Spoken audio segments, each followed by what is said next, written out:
Then जो next topic है हमारा केस स्टडी पढ़ने वाले हैं। केस स्टडी पढ़ने वाले हैं किसके बारे में? चोलास के बारे में। ठीक है, काफी इंपॉर्टेंट केस स्टडी है, ध्यान से देखेंगे सभी। The Chola establish a powerful empire. Chola ने एक पावरफुल एम्पायर स्टैब्लिश किया है, कहां पर? साउथ इंडिया में।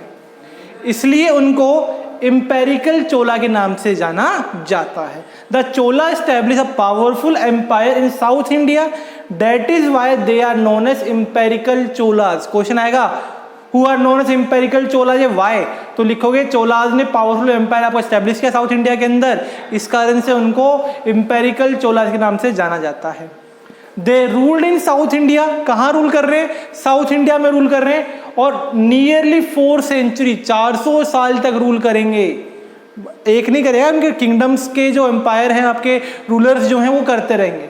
तंजौर नाउ, तंजौर जो कि उस समय तंजौर के नाम से जाना, अब इसको तंजौर के नाम से जाना जाता है, वॉज देयर कैपिटल। उस समय तंजौर और अभी तंजौर के नाम से इनको जाना जाता है। और Vijayalaya was the first Chola ruler, और जो विजयला है वो उनका फर्स्ट चोला रूलर था, और 1846 से 1871 तक उसने रूल किया था। He ruled the region north of river Kaveri, और जो ये रूलर है आपका, जो फर्स्ट चोला रूलर है, उसने जो कावेरी रिवर है उसके आसपास का जो भी रीजन है वहां पे रूल किया। परंतका फर्स्ट कनकर्ड मदुरई, और जो उसके बाद नेक्स्ट रूलर है उसका नाम है Parantaka first conquered Madurai from the Pandyas. Pandyas से उसने मदुरई को जीता। जो परंतका फर्स्ट है उसने मदुरई को किससे जीता? पांड्यास से जीता था। He was, however, defeated by Rashtrakuta king. लेकिन देखो यहाँ पर जो परंतका फर्स्ट है उसने पांड्यास को हराया और मदुरई को ऑक्यूपाई कर लिया, लेकिन कुछ टाइम बाद उसको राष्ट्रकूटा जो किंग है, राष्ट्रकूटा के राजा है, उसने हरा दिया और वापस से मदुरई उनसे छीन लिया। Krishna third in the battle of Takkolam in 1949। और कौन सा जो राष्ट्रकूटा किंग है? राष्ट्रकूटा किंग की जब हम बात कर रहे हैं उसका नाम है कृष्णा थर्ड, यानी कृष्णा थर्ड ने परंतका फर्स्ट को हराया 1949 के अंदर और मदुरई को वापस से ऑक्यूपाई कर लिया। Rajendra Chola and Rajendra Chola made the Chola the greatest power of south India. अब राजा चोला और राजेंद्र चोला, देखो यहाँ पे दो किंगडम आ रहे, कंफ्यूज, नाम में थोड़ा सा कंफ्यूजिंग है, दोबारा देखेंगे। Raja Chola and Rajendra Chola made the Chola the greatest power of south India. दो किंग हैं आपके, एक है राजा चोला और राजेंद्र चोला। इन्होंने जो चोला एम्पायर है, चोला किंगडम है, उसको साउथ इंडिया का ग्रेटेस्ट पावर बना दिया। अब पढ़ते हैं राजा चोला के बारे में। ठीक है, Raja Chola was called, Raja was a brilliant commander. ये अपने आप में क्या है? एक ब्रिलियंट कमांडर है। ही defeated the Pandyas and Cheras. उसने पांड्यास को और चेरास को दोनों को डिफीट किया।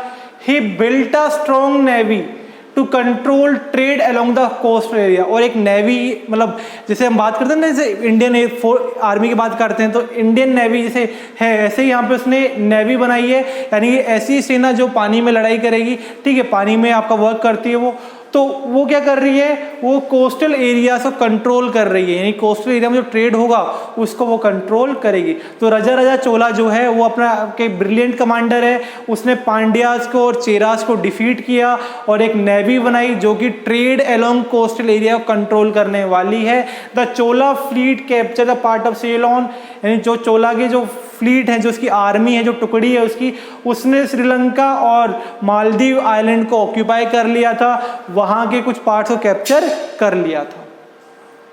देन नेक्स्ट है हमारा राजेंद्र चोला वो राजा सन्स। अब राजेंद्र चोला क्या है? जो राजा है उसका बेटा है।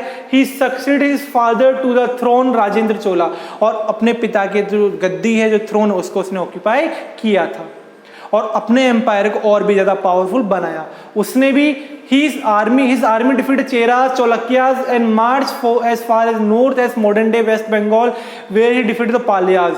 और वो भी अपना में एक पावरफुल राजा है, उसने पहले चेराज किंगडम को हराया, देन चोलक्यास को हराया, देन अपनी आर्मी को वेस्ट बंगाल तक लेके गया और वहाँ पे जो पाला रूलर है उसको वहाँ पे हराया था।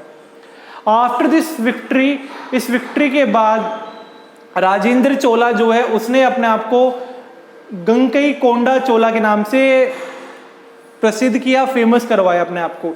तो Rajendra Chola called himself Gangaikonda Chola which means one who conquer the place up to river Ganga. यानी गंगकई कोंडा का मतलब ये है कि गंगा का जो जितना भी एरिया है उस एरिया को रूल करने वाला इकलौता किंग है ये आपका। He also built a new capital Tanjore called it गंगकई कोंडा या चोलापुरम। उसने वापस एक नई कैपिटल बनाई तंजौर और उसका नाम क्या रखा, गंगकई कोंडा। गंगकई कोंडा या फिर चोलापुरम आप बोल सकते हो, चोलापुरम बोलो बेटर रहेगा। Rajendra Chola was most daring campaign was in south east Asia. और इसमें सबसे इंपॉर्टेंट जो उसका कैंपेन था, सबसे इंपॉर्टेंट रोल जिसने प्ले किया वो साउथ ईस्ट एशिया में प्ले किया। For centuries, Indian merchant has been trading with various part of South East Asia and Southern China। और इसके कार्यकाल में जो इंडियन मर्चेंट्स हैं वो आपका ट्रेड कर रहे हैं साउथ ईस्ट एशिया में और साउथर्न चाइना के अंदर। Indian ship had passed through the Straits of Malacca, which was controlled by the Kingdom of Sriwijaya. अब यहाँ पे जो इंडियन शिप्स हैं उनको जो कोस्टल एरिया है यानी बाहर ट्रेड करने के लिए जाना है तो वहाँ पर रास्ते में स्ट्रेट्स ऑफ मलकाऊ यानी कि यहाँ पर एक एम्पायर आ रहा है, स्ट्रेट्स ऑफ मलकाऊ यहाँ पर खाड़ी आ रही है, वहाँ का जो राजा है किंग है वो है श्रीविजय और उससे आपको पहले परमिशन लेके आगे जाना पड़ता है। The merchant of Srivijaya did not allow Indian ships and merchant to sail in this region. और वो अपने रीजन में इंडियन शिप्स को मतलब व्यापार करने नहीं देता है। तो यहाँ पे हुआ क्या, many of this merchant from the Chola kingdom. जो ज्यादा मर्चेंट्स जो आ रहे हैं वो कहाँ से आ रहे हैं, चोला किंगडम से आ रहे हैं। तो वो राजेंद्र चोला के पास गए हेल्प मांगने के लिए और राजेंद्र चोला ने अपनी आर्मी भेजी और यहाँ पर जो श्री विजय किंग है उसको हरा दिया। यानी वो क्या कर रहा है, उसने मना कर दिया कि आप हमारे किंगडम में हमारे रीजन में व्यापार नहीं करोगे। तो जो मर्चेंट्स किसके पास गए, राजेंद्र चोला के पास गए, उसने अपनी आर्मी भेजी और जो श्री विजय है इसको हरा दिया और वहां से फिर जो ट्रेड है आपका वो आगे बढ़ने लग गया। So trade with the south east Asia and southern China made the Chola kingdom very wealthy. और इसके कारण जो चोला किंगडम है बहुत ज्यादा आपका वेल्दी बन गया था। The successor of Rajendra Chola continue to fight against the neighbouring kingdom. और जो राजेंद्र चोला के बाद उसके जो सक्सेसर हैं वो भी लगातार अपने नेबरिंग किंगडम से फाइट करते रहते थे। The continuous conflict depleted the treasury and Weeknd the Chola power. लेकिन इसका रिजल्ट ये हुआ लगातार लड़ाई के कारण जो ये ट्रेजरी है, जो उनका खजाना है वो खाली हो चुका है और उनका जो किंगडम है वो काफ़ी वीक हो चुका है और उनका जो एम्पायर है लास्ट में 13th सेंचुरी में आपका डिक्लाइन हो गया था। तो दोबारा देखो, राजेंद्र चोला राजा का सन है, वो उससे भी ज़्यादा पावरफुल है। उसने चेरास को, चोलक्यास को हराया और वेस्ट बंगाल में पालास को हराया। उसने अपना नाम गंगकई कोंडा रखा क्योंकि वो रिवर गंगा को ऑक्यूपाई कर रहा है, उसके आसपास के किंगडम को रूल कर रहा है। उसके बाद उसने अपना जो कैपिटल है उसको चोलापुरम नाम उसका चेंज कर दिया और देन जो श्री विजय है जो स्ट्रेट ऑफ मोलको का रीजन को रूल कर रहा है उसके साथ उसने फाइट करी। उसको हराने के बाद चाइना तक अपना किंगडम मतलब चाइना तक अपना जो ट्रेड है वो बढ़ाया और उसके कारण बहुत वेल्दी हो गया। लेकिन हुआ क्या, उसके बाद जो नए सक्सेसर आए उसके वो लगातार लड़ाई कर रहे हैं जिससे ट्रेजरी खाली हो चुकी है और लास्ट में 13th सेंचुरी में जो चोला किंगडम है वो आपका डिक्लाइन हो गया था। अब पढ़ने वाले हैं हम चोलास किंगडम के एडमिनिस्ट्रेशन के बारे में, यानी उस समय वो किस तरह से आपके रूल करते हैं। The Chola administration was well organise, काफ़ी अच्छे से ऑर्गेनाइज करके रखा हुआ है। जो किंग है वो हेड है और उसके नीचे मिनिस्टर्स हैं और उसके नीचे काफ़ी सारी आर्म फोर्स रहती हैं।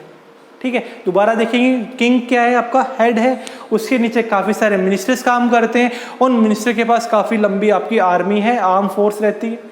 इस आर्म फोर्स के अंदर क्या है, इन्फेंट्री है, पैदल चलने वाले, एलिफेंट्स हैं और गुड रेवरी का मतलब घुड़सवार वगैरह, हाथी के ऊपर चलने वाले सैनिक काफ़ी सारे हैं।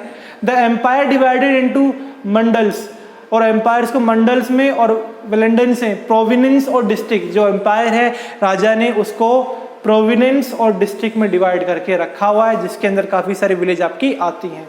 Administration was carried out by village assemblies called Ursabha, और जो एडमिनिस्ट्रेशन है विलेज के अंदर जब होता है उसको बोलते हैं उर्सभा, यानी कि वहाँ पे जब लोग इकट्ठे होते हैं गांव के अंदर तो उस सभा को उर्सभा के नाम से जाना जाता है, और नगरम, और दूसरा नाम क्या है, नगरम के नाम से जाना जाता है। और वॉज द विलेज असेंबली, और क्या है आपकी विलेज असेंबली है, और Sabha was the assembly of learn, और सथा क्या है, ये असेंबली ऑफ लर्न जहाँ पे आप सीखोगे उसको सथा बोला जाएगा। People in Nagaram consist of merchants, traders and artisans, और जो पीपल हैं इसके अंदर कौन, नगरम के अंदर कौन कौन से लोग आते हैं आपके, मर्चेंट्स हैं, ट्रेडर्स हैं, आर्टिसंस हैं।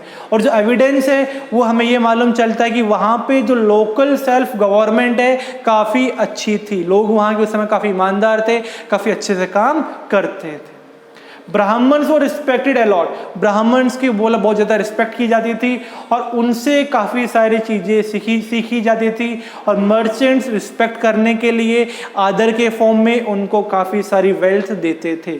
The other peoples like artisans, farmer, craftsman, workers, womens were treated with honours, और जितने भी इसमें जो आर्टिसियंस हैं, फार्मर्स हैं, क्राफ्टमैन हैं, वुमेन्स हैं, उनको भी काफ़ी ऑनर के साथ, काफ़ी इज्जत के साथ देखा जाता था। और the chance many literary and religious work were translated from Sanskrit into Tamil, Telugu and Kannada. और यहाँ पर हुआ क्या, मेनली लिटरेचर की जब बात करते हैं तो जितने भी लिटरेसी वर्क है और जितना भी रिलीजियस वर्क है उसको ट्रांसलेट किया गया, यानी पहले जो संस्कृत में जितने भी किताबें हैं, ग्रंथ वगैरह उसमें लिखी जाती थी, तो उसने उसको ट्रांसलेट करवाया किसके अंदर, तमिल के अंदर, तेलुगु के अंदर और कन्नड़ के अंदर। अब Kamban was a great writer of this period, और उस पीरियड का सबसे जो ग्रेट राइटर है वो है कंबन ऑफ द रामायण इन तमिल, और कंबन ने जो तमिल रामायण है वो आपकी लिखी थी, याद करना, तमिल रामायण कंबन ने लिखी है, ठीक है। The Mahabharata was translated in Telugu, और महाभारत को भी उसने तेलुगु में ट्रांसलेट किया था। और पंपा और पोना और हरे was the three jewel of Kannada literature. Kannada literature की बात करते हैं तो तीन फेमस पर्सन कौन है, एक तो पंपा, को पोना और हरे, ये संस्कृत, ये जो तमिल लिटरेचर उसके कन्नड़ लिटरेचर उसके सबसे इंपॉर्टेंट पर्सन है, तीन सबसे मोस्ट इंपॉर्टेंट आपके पर्सन थे। तो ये था आपका चोला एडमिनिस्ट्रेशन। देन बात करते हैं टेम्पल आर्किटेक्चर की, तो इसमें देखते हैं क्या होता है। यहाँ पर जो टेम्पल हैं वो centre of life, centre of life यानी कि उस समय के जो जितने भी लोग हैं, किंगडम्स वगैरह हैं, उसमें सबसे मेन पार्ट कौन प्ले करता है, टेम्पल्स। टेम्पल से राजा की पावर के बारे में लोगों को मालूम चलता है। They were not only place of worship, temples में केवल पूजा पाठ नहीं होता, वर्शिप के अलावा और भी कई सारे काम होते हैं, but also centre for economic, political and cultural activity. यहाँ पर इकोनॉमिक एक्टिविटी, पॉलिटिकल एक्टिविटी और कल्चरल एक्टिविटी वो देखने को मिलती है। राजा अपनी सभा लगाएगा तो मंदिरों में लगा लिया, इकोनॉमिक दान दक्षिणा देनी है मंदिरों में कर लिया, ठीक है, सारे कल्चरल एक्टिविटी वगैरह भी मंदिर में आपके उस समय होते थे। The chief feature Chola temple is the vimana और द टावर, और जो मेन फीचर क्या है, यहाँ के जो मंदिर हैं वो टावर फॉर्म में बनाए जाते हैं। किस फॉर्म में, टावर फॉर्म में, यानी बड़े बड़े ऊंची चोटी के मंदिर बनाए जाते हैं। और इसका जो एग्जाम्पल है बृहदेश्वरा टेम्पल, कौन सा टेम्पल, बृहदेश्वरा टेम्पल, जो कि राजा चोला ने बनवाया था। और ये 13 स्टोरी बिल्डिंग है, कितनी, 13 मंजिल, यानी 13 मंजिल का ये आपका मंदिर बनाया हुआ था, जिसमें वहाँ पर ग्रेनाइट आपका एक स्टोन है, उस पत्थर से ये मंदिर पूरा बनवाया गया था, और 13 स्टोरी थी इस मंदिर के अंदर। देन लास्ट है टर्किश इन्वेजन, इसको नेक्स्ट क्लास में हम पढ़ेंगे।